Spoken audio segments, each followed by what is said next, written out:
Hey, everybody, and welcome back to Miss Marcy's recap of Insecure Season 2, Episode 7. Hella disrespectful. Yes, they got hella disrespectful in this episode. All right, so we start off. Issa's on the phone with Molly. She told Molly about how, what's his name? Daniel skeeted in her eye and shit. So Molly's going off for Issa. You know how your friends are. Girl, I can't believe he did that, girl. Yes, girl. So Molly's going off or whatever. Me personally, I just feel like Issa is overreacting. I mean, come on. I mean, you kept your face down there. He told you he was about to come. You know what I'm saying? So I just felt like she's overreacting. It's not that big a deal. It's not like Daniel skeeted in her eye on purpose. You know what I'm saying? He was having a good time. He was enjoying himself. So, it's just really not that serious. So they're talking about that or whatever. So while they're being honest, and Issa's like, don't judge me. She told her what happened with Daniel. So Molly's like, well, hell, well, shit. Since we being honest and we ain't judging each other, girl, I'm still sleeping with Dro. So she tells Issa she's still sleeping with Dro. And Issa's like, what? And then Molly's like, well, I thought you said you wasn't gonna judge me. And Issa's like, I'm not judging you, but basically Issa knows that the situation with Dro is not gonna pan out good for Molly. It's not gonna pan out in Molly's favor because Issa knows, just like we all know, as the viewers, we all know Molly wants that special someone. Molly wants that someone that she can call her own. Molly wants to be somebody's somebody, not somebody's side chick. You feel me? So that's where Issa was coming from. So Issa and Molly kind of get into it, like not really get into it, but it was like, Molly basically, Molly didn't like Issa telling her what it was or whatever. So she's like, well, look, you know what? This is my business. I'm grown. You know what I'm saying? So Molly was like, you do you and I'm going to do me. Issa like, okay, whatever. You know what I'm saying? See, Molly don't like for nobody to tell her the truth, I see. All right, so moving on. So y'all know Issa been going through this situation at work where, her superior, that black man, he really is kind of racist. He kind of got some prejudice going on. He doesn't really want the non-African American students to really be in that program that Issa and them are a part of.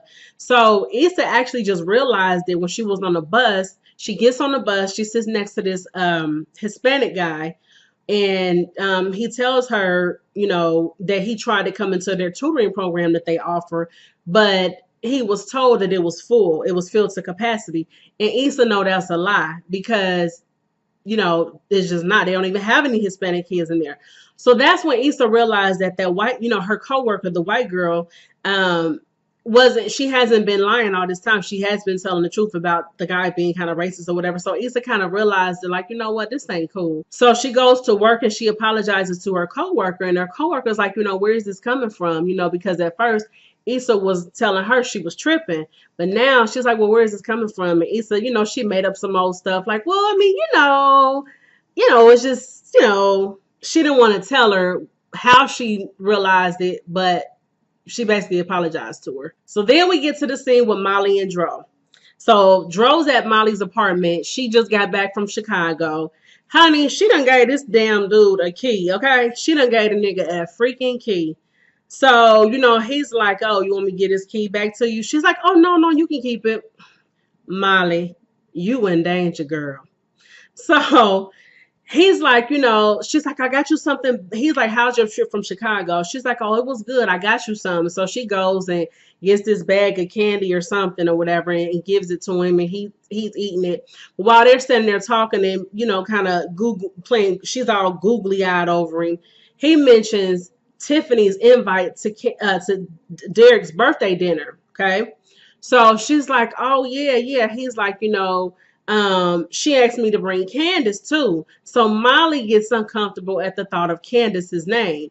I mean, what the hell did Molly expect? You know what I'm saying? That's his wife. So she's like, oh, Candace is coming. Oh, so he's like, I mean, and she just, like I said, she just got really uncomfortable. And he's like, well, basically trying to let her know, like, you really don't have to, be worried about anything, because we still do what we do. We still gonna be us. Basically code for, listen, I'ma still give you the dick on the side. Don't worry your pretty little head off about it. We good. You ain't got to get uncomfortable about Candace.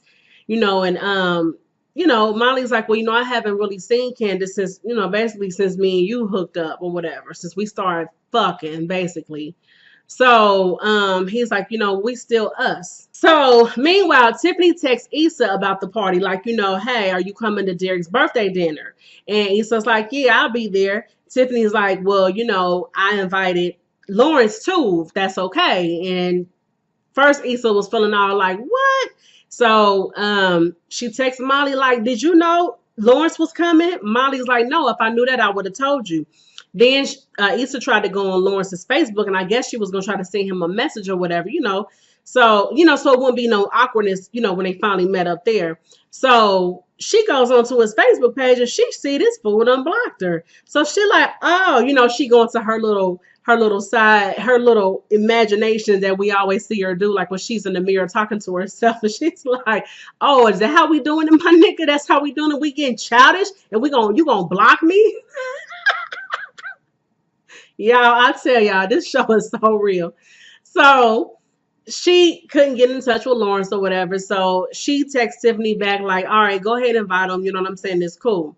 So Lawrence invites old girl from work. Now, apparently they done went on a date prior to this episode. And I'm like, I don't remember them going out. I text one of my good girlfriends and asked her, like, do you remember Lawrence and old girl going out? I'm like, I don't remember them going out. She's like, me either. So I guess that's just something they wrote into the show that we had to just go along with, because I don't remember them having no initial date. You see what I'm saying? So whatever. But so basically some coworkers saw them, some coworkers knew that they were hanging out. So they're like, oh, are you two an item? Talking about Lawrence and the girl. They like, are y'all an item? They're like, no, we just hung out. So now Lawrence invited her to Derek's birthday dinner. And I didn't think Lawrence should have did that. I didn't think that he should have invited her to the birthday dinner, because it's like, what the hell she need to come for? And then he told her his ex was going to be there. I really didn't like the fact that she still agreed to go. And he told her his ex was going to be there. I just knew it was about to get messy just from that all in itself. So Daniel calls Issa to apologize, for the coming in her eye. And she was okay with it at first. She was like, okay, yes, cool. He was like, I'm sorry, I hope we can get past this, But then he made the mistake of making a comment about, oh yeah, so now we're even now. Now you know how it feels. And she's like, what? He's like, we both did some fuck shit to each other. So, she's like, oh, so you were just trying to be on some revenge shit? So I'm trying to like, what? So he's like, no, you know what I'm saying? And Issa overreacted. That's not what Daniel meant. Daniel basically was trying to say, look, you've done something to me, and now I did something to you, and now you know how it feels. But I'm not saying I did that on purpose. It's just now you know how it feels. So Issa gets mad once again at Daniel, tells him not to call her no more, and hangs up on him. Oh, gosh. That went well. So then we finally come to the birthday dinner scene. All right. So, they're there mingling. Molly's there first. And then Dro and Candace walks in shortly after. Molly gets uncomfortable once again, right? So Dro comes over to her. So Dro's like, you wearing that dress I like? And she's like, yeah, I am, getting all bashful or whatever. Then Candace comes over, like, hey, Molly, just talking to her. And they just seem very awkward.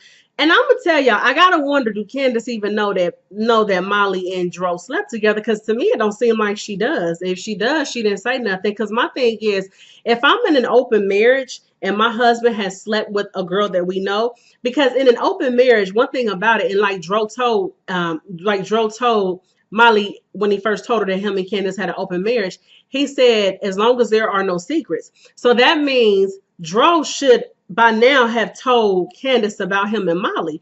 So if I were Candace at that party or whatever, when I seen Molly, just because she saw that Molly was acting really awkward, if I knew about them sleeping together, I would have broke the ice, and I would have made Molly less uncomfortable. And I'd have been like, hey girl, I know about you and Dro, so it's cool. That's how we roll. That's how we do. It's cool. It's cool. I don't want you to feel uncomfortable. If you are in an open marriage, and if you are okay with your husband sleeping with another woman, I mean, I'm just saying for real. Like that's how it should be. But to me, it seemed like Candace doesn't know about Molly, so that's the problem. That's a problem in that marriage. That's not. I don't think they're as open as Dro's trying to say they are. I just really don't. So they go ahead and get seated. You know, Molly's at the head of the table, and of course Dro and Candace are sitting together, and everybody else is sitting together, whatever. Then Issa comes in. Issa comes in. She sits down and she sees Dro and Candace there together. Then she immediately looks over at Molly like, you all right? Because she already know. Mind you, they had the conversation where Molly told her, look, I'm going to do me, you do you. So Issa like, all right, bitch, you grown. You know what I'm saying? You got this. So she looks at Molly and she's like, how you doing tonight? And Molly's like, oh, I'm good. So then Lawrence ass walks up in there with the girl from work. And Kelly's like, I think that's her name. Kelly's like, no, this nigga didn't. She's basically said what everybody was thinking. So he walks up in there with her. Everybody looking, it's awkward. Tiffany's like, yeah, just it's fine. Just come on. Just come on, it's fine. It was so awkward, y'all. It was like I knew it was about to get awkward and messy. So they had to rearrange the whole seating charts because of because of Lawrence ass bringing his +1. So they come in, everybody got to scoot down a seat or whatever to make room or whatever for her. So they sit down. It's all kinds of unawkward. And Tiffany was laughing about something. She was like, whew. I was cracking up like, yes, this is awkward. So they all sitting there talking. Molly's feeling ignored by Dro. She's trying to join into the conversation with Dro and Candace, but nobody's paying her no attention. So she's feeling some type of way. Issa kept looking down there at Lawrence and the girl from work, and she's like so irritated, like, oh my gosh, I just cannot believe he had the nerve to bring this chick up in here. Somebody asked the couple. There was a couple sitting down there where Lawrence and his coworker was sitting at, and they asked Lawrence how did he know Derek, and he's like, my ex is good friends with them, and they're like, oh, your ex? Are you guys still good friends? Being all nosy and shit. Are you guys still good friends? And then he's like, yeah, and then he looked over at Issa, and they're like, oh, it's Issa. So then Issa looked down at them like. Fuck is my name being mentioned for, So Tiffany gets up to make a toast to her man, Derek, okay? So she makes her toast. Issa makes a joke about saying something about, yeah, even randoms, referring to the girl Lawrence brought in. So she was pretty much like the only one who laughed, and she felt like about this big. It made her look kind of silly and childish, actually. So she got up and left. So when she got up and walked out, Lawrence came behind her to talk to her and just try to explain everything. Like, it's not what it looked like. I didn't know this and this and that. So they're outside or whatever. It looks like she's at a bus stop or something, but she's outside. So Lawrence is out there with her. He's like, I didn't mean for it to, it wasn't like, So she cuts him off like, hold on. She was like, you are full of shit. And he's like, what? So she's like, you just could not wait to flaunt your new chick in front of me and all my fucking friends. So he's like, wait a minute. So it started getting ugly. So they're going back and forth. She was like, you blocked me on Facebook. And he was like, yeah, right. He's like, yeah, I blocked you because I got tired of seeing you and the nigga that you fucked while we was together, And she was like, well, I didn't put no pictures up of me and him. So he's like, I don't give a fuck who put the picture up. I was tired of seeing it. He was like, are you still fucking that nigga? She's like, she couldn't say no. But she was like, why do you even care? He was like, you still fucking that nigga. And she just kind of gave him a look. And I mean, I just felt bad for all of them on this episode tonight, honey. I felt bad for Lawrence, Issa, and Molly. It was just bad for them. So, so she really couldn't say that she wasn't still sleeping with him or whatever. So, he was like, you still sleeping with he was like, you still sleeping, with the nigga you cheated on me with, you know what I'm saying? She was like, you sleeping with me and a chick that you work with or whatever. And then she was like, and speaking of which, she asked him about his apps or whatever, the apps that he was trying to create or whatever. She was like, was it worth all that time I spent supporting your depressed ass? He was like, probably not as much time as you spent being a fucking hoe. I was like, what? No, Lawrence did not.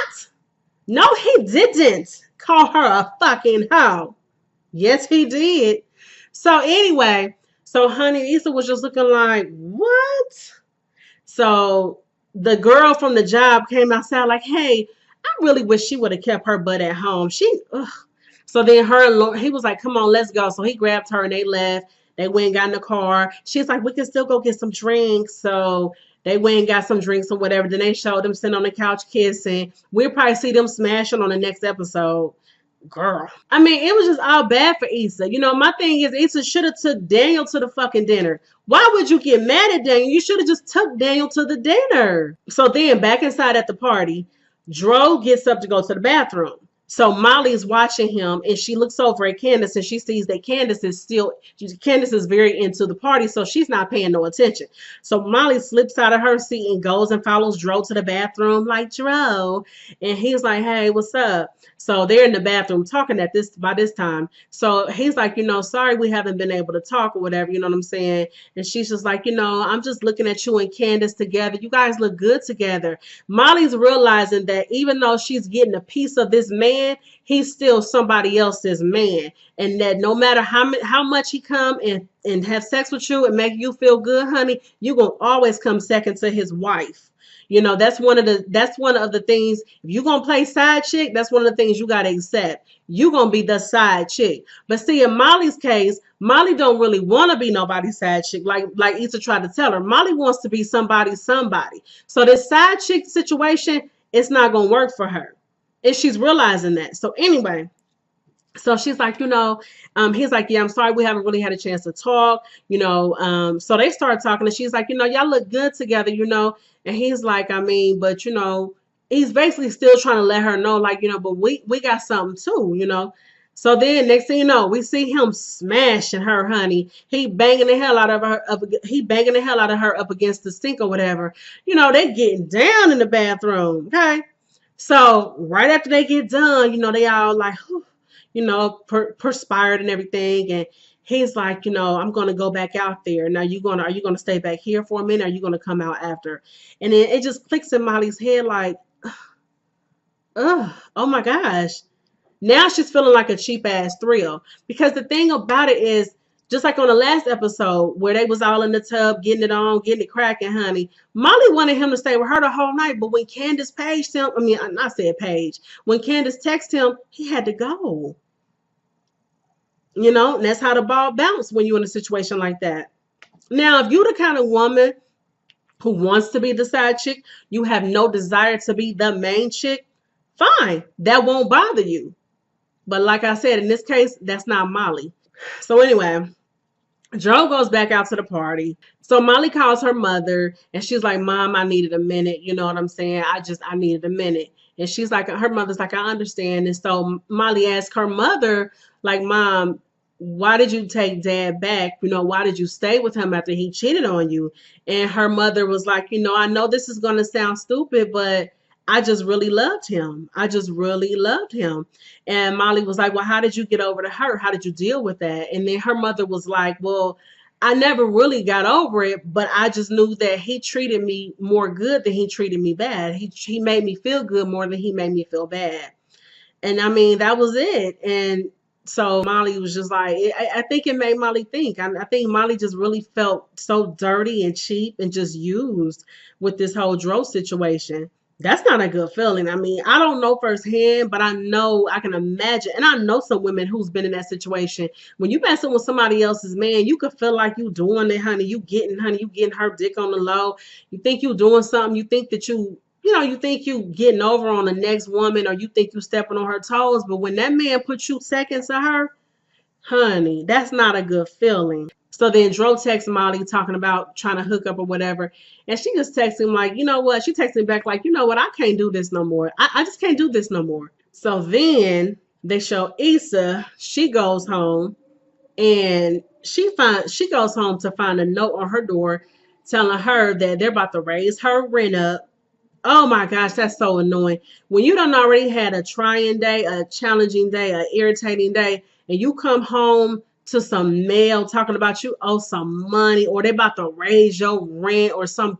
Oh, it just makes you so mad. So Issa's just irritated at this point. She's frustrated. It's just like, oh my gosh, Daniel just made her feel like shit. She's just annoyed with her life, period. So next thing you know, she flips over her table.